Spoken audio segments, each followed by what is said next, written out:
Geometry Unit 5, Lesson 1, Tangent Ratio.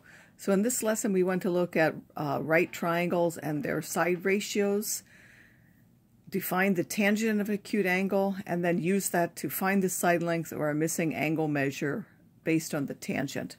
So if we have a right triangle ABC with a right angle at C, then for an acute angle we want to talk about the different sides, how we name them. So first of all, if you look at A, the angle A, the two sides that make up angle A are these two. There's here and there's here. The longest side of the triangle is always the hypotenuse. Oops, didn't go through there. That's always the one which is across from A.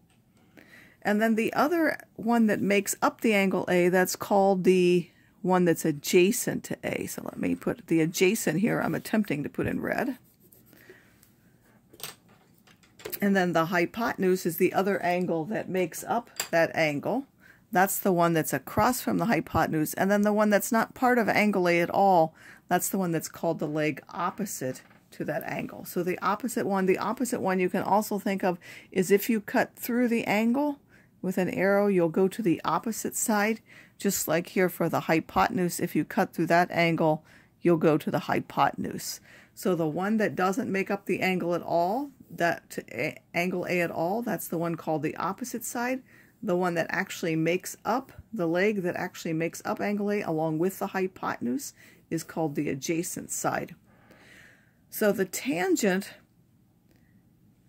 is defined to be the opposite over the adjacent side. So the tangent of A, we'll just abbreviate that. Of course, it really means the length of the side that's opposite and the length of the side which is adjacent, but it's easier just to remember as the opposite over the adjacent.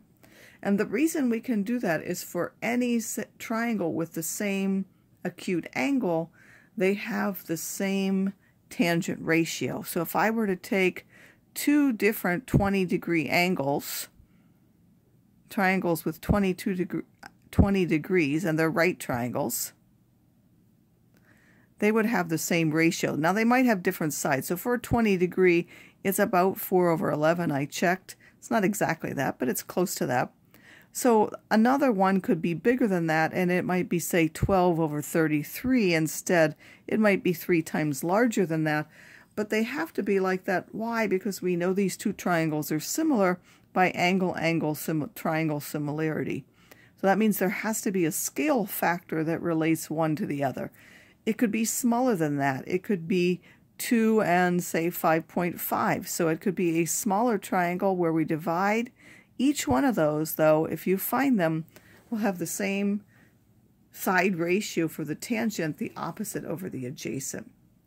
And generally, the proof of that, which I'm just going to go through very quickly again, is if they both have angle D, we know that since they're right angles, they're related by angle-angle similarity, so therefore there's a scale length. This one has length AB, this one has to be K times that. And then if you look at the tangent of A or the tangent of the angle D, both of which are D degrees, they will both reduce to that same amount. So now we're going to use those to find things. Sometimes we're just going to be asked to find the tangent, and some more often we'll be finding those or using that ratio to find a missing measure. So here we happen to have A. Here's angle A. For angle A, well, no matter what it is, for any of the angles, across from the hypotenuse, this is across from the right angle is the hypotenuse. The one, if I'm talking about angle A, the opposite side, the one that does not make up the angle, that's the opposite side, and the one that's actually part of the angle, that's the adjacent side. So now if we want to find the tangent of A, it is the opposite side, which is 18, over the adjacent side, which is 24. Those are both divisible by 6, so that would reduce to 3/4. I mean, this is also the same as what a 3, 4, 5 triangle had. So if we were to do a 3, 4, 5, which is what this reduces to, these have the same ratio, so this angle would have the same measure, whatever it is. Also, the tangent of B we're asked to compare them. So now for B, these two switch. This one is now the opposite side. So this was for A. If I'm talking about B now, this is now the opposite side, and this is the adjacent side, because this angle is now B. The one that doesn't make that up, that's the opposite side for it, and the one that is part of it is the adjacent. The hypotenuse is the same no matter what. So now for B, the tangent is again the opposite over the adjacent, and this is now 4/3, and we'll find that these are reciprocal. So this will always be true. The two acute angles will have reciprocal values for that tangent. Now, because tangent ratios are always the same for, say, every 20-degree angle, every 30-degree angle, calculators can be programmed to give these constants. So that's the important thing. They are now known to your calculator. The calculator can, if you know the angle, you can find the ratio, and if you know the ratio, you can find the angle. We'll get to that in a moment. So now here what we want is we have an angle, and we want to know, it says a roof contractor determines that he must place the base of his ladder, so this is the ladder, 6 feet away from the house, this is the house, making an angle of 60 degrees, 76 degrees with the ground. To the nearest foot, how far above the ground will the top of the ladder have to be? That is the height here. That's what we want to know, how far up that has to be. This is a tangent ratio because relative to this 76-degree angle, this is our hypotenuse. This is a right angle. So this is the opposite side, and this is the adjacent side. So now we know that the tangent of the angle, we could call it the tangent of A, but because we have the number, we can also call that with its number. The tangent of 76 degrees has to be h over 6. So we could have used it A, but when you know the number, typically instead of the angle, you substitute its number because you're going to use that. Now if we multiply both sides by 6, we'll get the tangent of 76 degrees. Now one note about our calculators, and I'll illustrate for the TI-84. For that it has a mode, but it also says up here degree. We want to make sure that our calculators are actually working in degrees. If it wasn't, you would go here. There are two modes here, radian and degree. We want ours set in degree. If it had been set in radians, you would simply move over to the degree and hit enter. Some calculators work differently than that, but there's always some way to change from radians to degrees.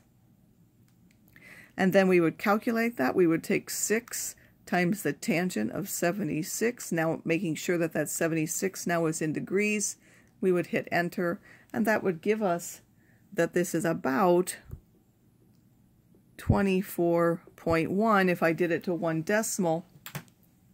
So the ladder would be about 24 feet above the ground. And you should write a word problem answer to that. The ladder will be about 24 feet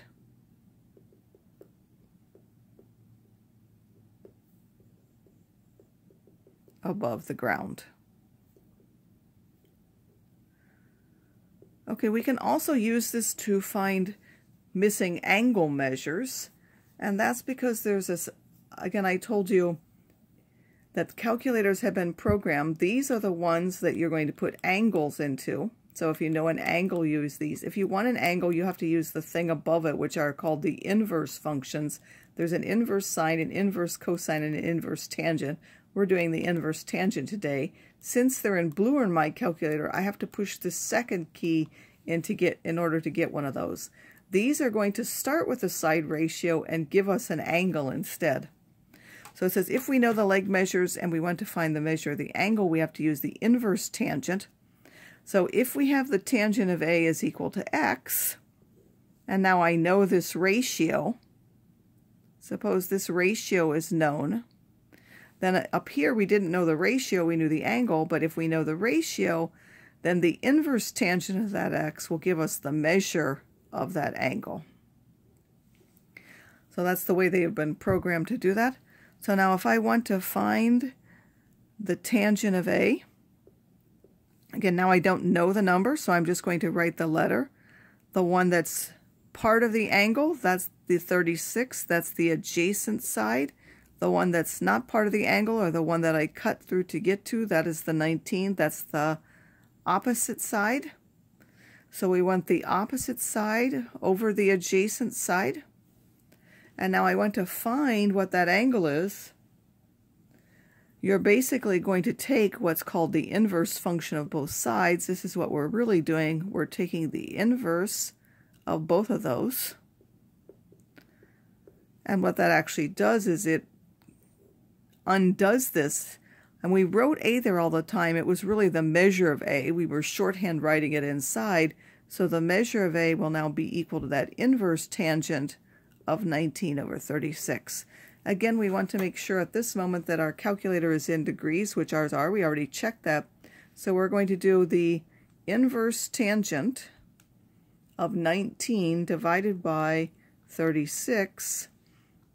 Oh, sorry, I didn't put the inverse. The inverse tangent, I didn't push second before that, of 19 divided by 36.